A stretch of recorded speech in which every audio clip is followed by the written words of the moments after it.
College चुनना एक बहुत बड़ा फैसला होता है ना? लेकिन इसके साथ एक डर भी आता है कि कहीं सालों की मेहनत और लाखों रुपए लगाने के बाद ये पता चले कि अपनी डिग्री तो महज एक कागज का टुकड़ा है। और ये चिंता सच कहूं तो बिल्कुल जायज है। तो सवाल ये उठता है कि भारत में जहां हजारों यूनिवर्सिटीज हैं और हर साल नई खुलती जा रही हैं, वहां कोई कैसे पक्का करे कि जिस डिग्री के लिए वो अपना पूरा भविष्य दांव पर लगा रहा है, वो वाकई में पूरे देश में मानी भी जाएगी या नहीं?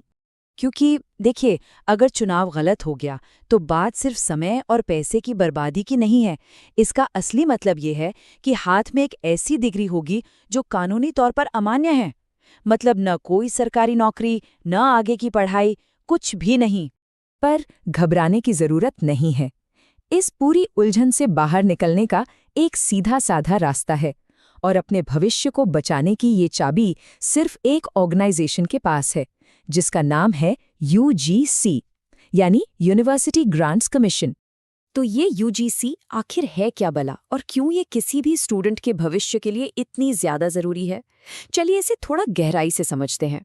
एकदम आसान भाषा में कहें तो UGC भारत में हायर एजुकेशन का रेगुलेटर है। मतलब ये भारत सरकार की वो संस्था है जिसका काम ये पक्का करना है कि देश की हर यूनिवर्सिटी एक तय स्टैंडर्ड को फॉलो करे। और UGC के पास पावर बहुत है।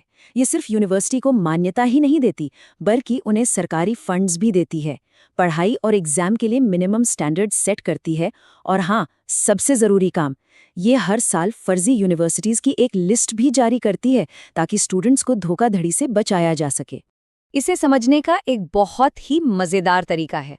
सोचिए कि इंडिया की हायर एजुकेशन एक VIP पार्टी की तरह है। अब इस पार्टी के गेट पर एक बहुत ही स्ट्रिक्ट बाउंसर खड़ा है, और वो बाउंसर ही UGC है। कौन अंदर आएगा और कौन बाहर रहेगा, ये फैसला सिर्फ और सिर्फ UGC ही करता है। तो यूनिवर्सिटीज UGC की हर बात क्यों मानती हैं? मानना पड़ता है, क्योंकि उनके पास कोई दूसरा ऑप्शन ही नहीं है। देखिए, UGC की मान्यता के बिना किसी यूनिवर्सिटी की डिग्री की कोई कानूनी कीमत नहीं है। ना सरकारी नौकरी मिलेगी, ना सरकारी पैसा। सीधा सीधा उनके सर्वाइवल का सवाल है ये। ठीक है, तो UGC की इम्पोर्टेंस तो समझ आ गई, पर यह पूरा सिस्टम असल में चलता कैसे है? यूनिवर्सिटी, कॉलेज, इंस्टीट्यूट, इनमें बॉस कौन है? चलिए, इस पावर स्ट्रक्चर को एक बहुत ही आसान एनालॉजी से समझते हैं। सबसे ऊपर है यूनिवर्सिटी।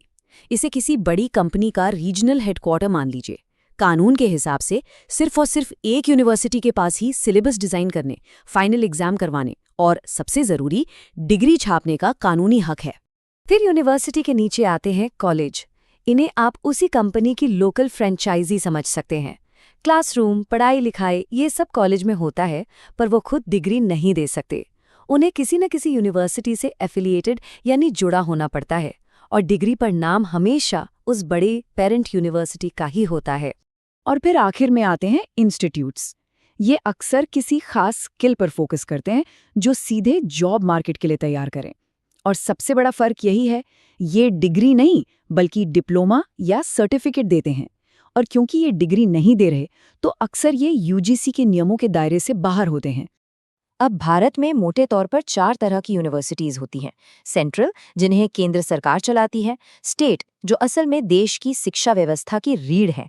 प्राइवेट, जो स्टूडेंट्स की फीस पर चलती हैं। और डीम्ड, जो असल में टॉप क्लास कॉलेज होते हैं जिन्हें डिग्री देने की पावर मिल जाती है। एक स्टूडेंट के लिए इसका मतलब है अलग अलग फीस स्ट्रक्चर, इंफ्रास्ट्रक्चर और रेपुटेशन। चलिए अब उस सवाल की तरफ बढ़ते हैं जो शायद सबसे ज्यादा कंफ्यूज करता है। डिग्री और डिप्लोमा में आखिर फर्क क्या है, और करियर के लिए इन दोनों में से क्या बेहतर है? और इस कंफ्यूजन का सबसे क्लासिक उदाहरण क्या है? MBA बनाम PGDM। दोनों मैनेजमेंट कोर्स हैं, दोनों ही बहुत पॉपुलर हैं, पर इनके बीच एक बहुत बड़ा कानूनी फर्क है। तो देखिए, फर्क बिल्कुल साफ है। MBA एक डिग्री है जिसे सिर्फ एक UGC अप्रूव्ड यूनिवर्सिटी ही दे सकती है। इसका सिलेबस स्टैंडर्ड होता है और धीरे धीरे बदलता है। वहीं PGDM एक डिप्लोमा है जो AICTE अप्रूव्ड इंस्टीट्यूट्स देते हैं। और इनका सबसे बड़ा प्लस पॉइंट, ये इंडस्ट्री की बदलती ज़रूरतों के हिसाब से अपने कोर्स को बहुत तेज़ी से अपडेट कर सकते हैं। तो फिर किसी के करियर के लिए इसका क्या मतलब हुआ?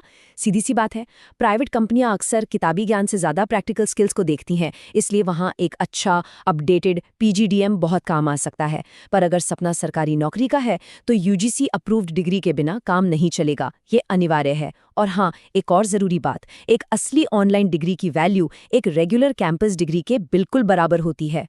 चलिए अब आते हैं इस पूरी बातचीत के सबसे ज़रूरी और काम के हिस्से पर। ये सब कुछ कोई खुद से कैसे चेक कर सकता है? ये रही आपकी फाइनल चेकलिस्ट। प्रोसेस बहुत ही सिंपल है, सिर्फ 2 स्टेप्स का। पहला, सिर्फ और सिर्फ ऑफिशियल यूजीसी डीईबी वेबसाइट यानी deep.ugc.ac.in पर जाना है। किसी और लिंक पर बिल्कुल भरोसा नहीं करना है। और दूसरा, वहां जाकर 2 चीजें सर्च करनी है। एक तो यूनिवर्सिटी का एकदम सही नाम और दूसरा उस कोर्स का एकदम सही नाम। बस इतना ही करना है। अगर उस ऑफिशियल लिस्ट में यूनिवर्सिटी और कोर्स दोनों का नाम मौजूद है तो ये 100% गारंटी है कि वो डिग्री पूरी तरह से असली, कानूनी और सुरक्षित है। इसका मतलब है कि सालों की मेहनत बेकार नहीं जाएगी और मन में पूरी तसल्ली रहेगी। तो आज हमने यूजीसी की दुनिया को समझा, एक ऐसा सिस्टम जो ये सुनिश्चित करता है कि हर डिग्री की एक कीमत हो, एक स्टैंडर्ड हो। लेकिन ये एक बहुत बड़ा सवाल भी खड़ा करता है, क्या इतना कड़ा कंट्रोल वाकई में क्वालिटी को बेहतर बनाता है या फिर ये नए आइडियाज़ और इनोवेशन का गला घोंट देता है? इस पर सोचिएगा ज़रूर। आज के लिए बस इतना ही।